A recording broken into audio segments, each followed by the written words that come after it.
Hi guys, welcome back to another episode of Whitty's Gear Review.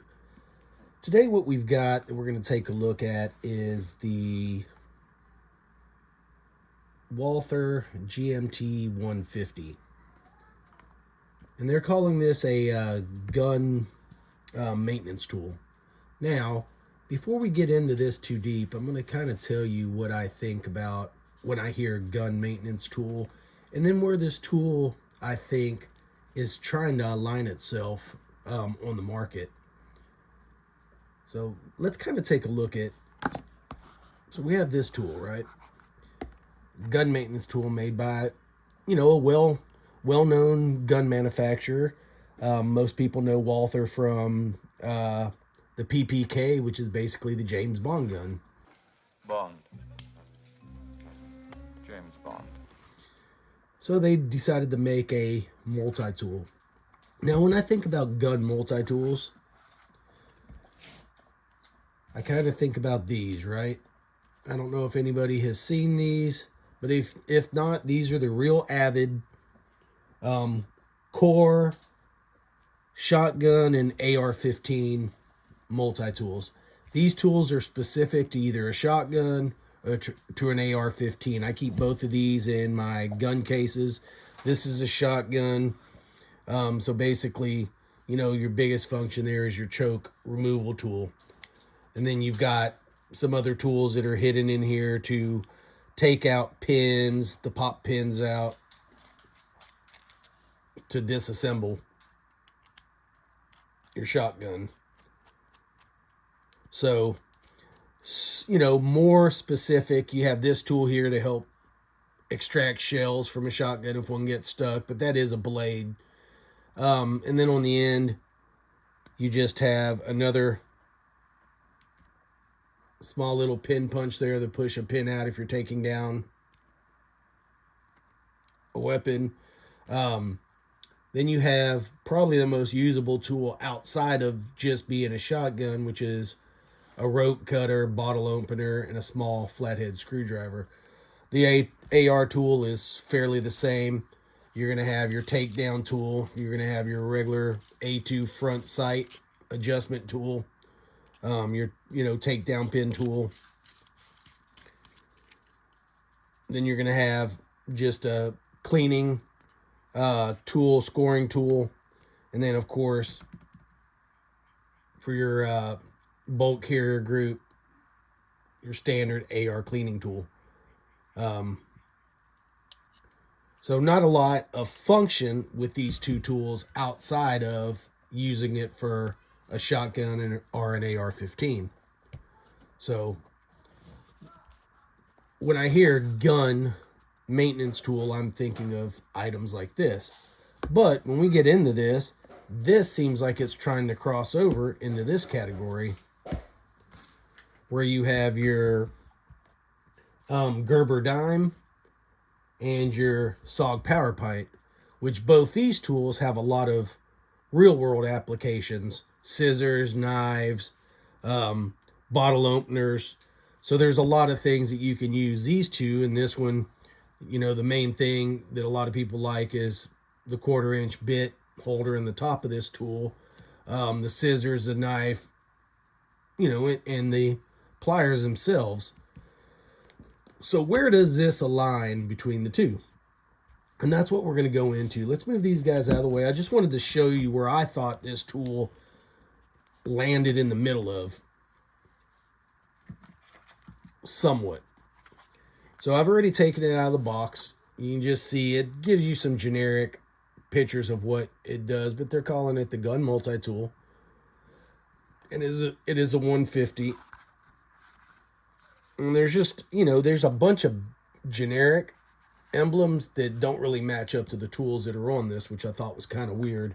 But when you get the tool, it's going to come in this small little carrying case, which isn't a bad little case. And then you're going to get your full deal instructions of what each tool is, right? And as far as being a gun maintenance tool, it doesn't really break down, hey, use this on this part of your PPK or whatever Walther, weapon system you have.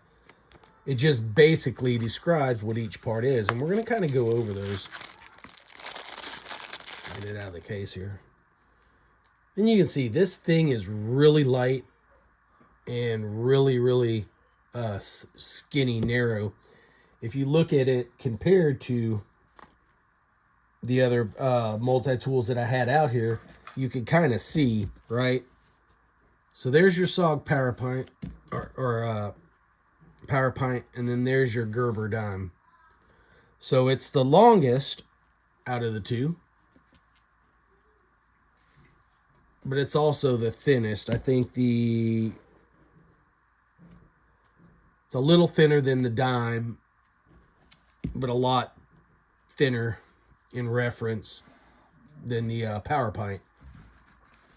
So, you know, there's no belt clip or nothing like you would get with the power pint. And of course, this one has a keychain. So those are the ways you would carry those. This one doesn't seem to have any other way to carry it other than the carrying case, or you can slide it in a pouch. Now that we've discussed, you know, where I think it's best referenced between the other tools, let's take a look at it on its own, right? It does have polymer handles, and from what I've seen, the blades are 440C. It weighs 66 grams, so it's super lightweight. There's no locking. Nothing really locks. It's just slip joints. But when you open this thing up, you have some of the smallest pliers I've seen. And just to, you know, I hate to keep referencing back, but I think it's important because a lot of people have seen a power pint and a lot of people have seen a dime. So when you look at the plier heads, and it's hard to show with the dime because it's spring assisted or spring loaded, you can see it's got the smaller set of plier heads. And I guess these would be the closest. So you can see that they're a little bulkier than the dime. And almost the same thickness overall as the power pint. But you have your standard, you know, plier head with your wire cutters. And you've got the Walther logo on the handles. And the name of the product, GMT150. Same on the reverse side. You do have a little texture here, which I don't really know why it's there because you kind of index the tool more towards the handles. But on the inside, well, I guess it would be on the outside of the tool, you would have all your implements, all your other tools. So the first thing we're going to take a look at is you've got a file, which is fine and coarse on the file. So that's more of like a diamond inlaid file. It's recessed in there a little bit, like a fingernail file. And then you have more of a coarse cross pattern file. And this does not narrow down. They could have probably narrowed that down a little bit and made a small flathead out of that, but I don't think it was necessary. You'll see in the tools to come.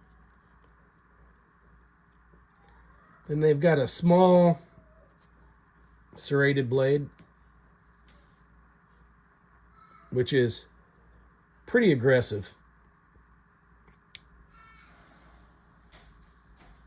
And then on this side, you have this strange little wire stripper. And then what they're calling a spring hook. Let's see.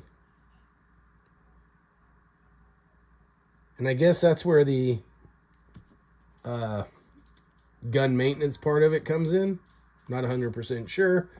Just showing you the tool and telling you what they call them. On this side, As you can tell, there's actually references on there. I guess they're on that side. Let's do it right side up so you can see. Which is just a diameter gauge. So I'm not sure 100%, I mean, any gunsmiths out there, tell me what you would reference with a 2, a 2.5, a 3, 3.5, 4, 4.5. I mean, is that for different screws, bolts, pins? Just kind of curious there, because it doesn't really go into detail what you would use that tool for. So as an everyday tool outside of gun maintenance, to me, that would almost be worthless. I much rather had a saw or, something else like that on that end. Then you've got your blade, which again is both blades are 440C, and it's a drop point style.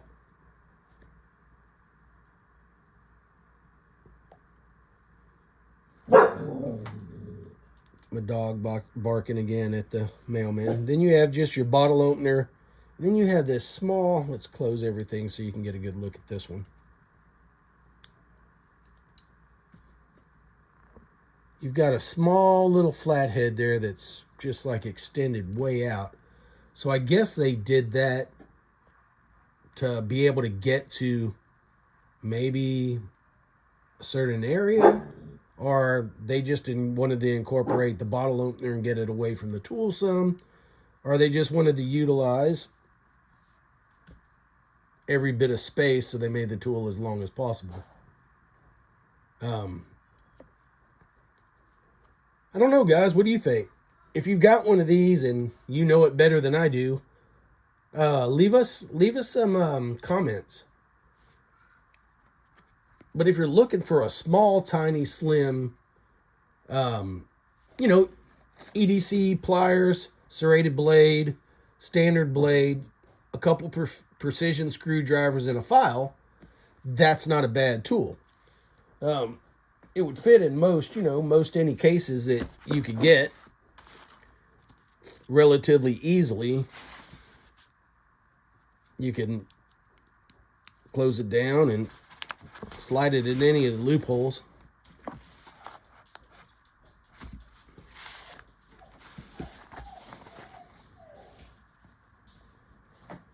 What do you think about it, guys? Let me know. These things are coming in. I actually got this one at Chicago Knife Works. I've seen some reviews on this. I was curious about the tool, so I purchased it. And from what I found, Chicago Knife Works had it the cheaper. You can still find them on Amazon, but they're quite more expensive on Amazon. But through Chicago Knife Works, which I'll leave a link in the description to them, it was $26.99. So when you're looking at 26 bucks, you're in that category. These are in the 40s, so you're probably not going to get one of those. And neither one of those have pliers on them or wire cutters. And then, of course, you start getting into the 40 plus when you get into the SOG. Let me know your thoughts on this one, guys. Some people have asked about it, so I thought I would get one and show you an up close and personal view of it, give you my thoughts. I think it has a place. Will it replace the power pint in my bag? No.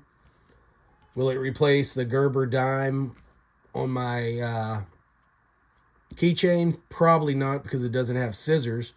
But in a standalone bag, it might be useful to somebody. So I just wanted to go ahead and give you a quick insight on it, on the tool, let you know what it was about, let you know what it was made of, where you can find it, what it costs.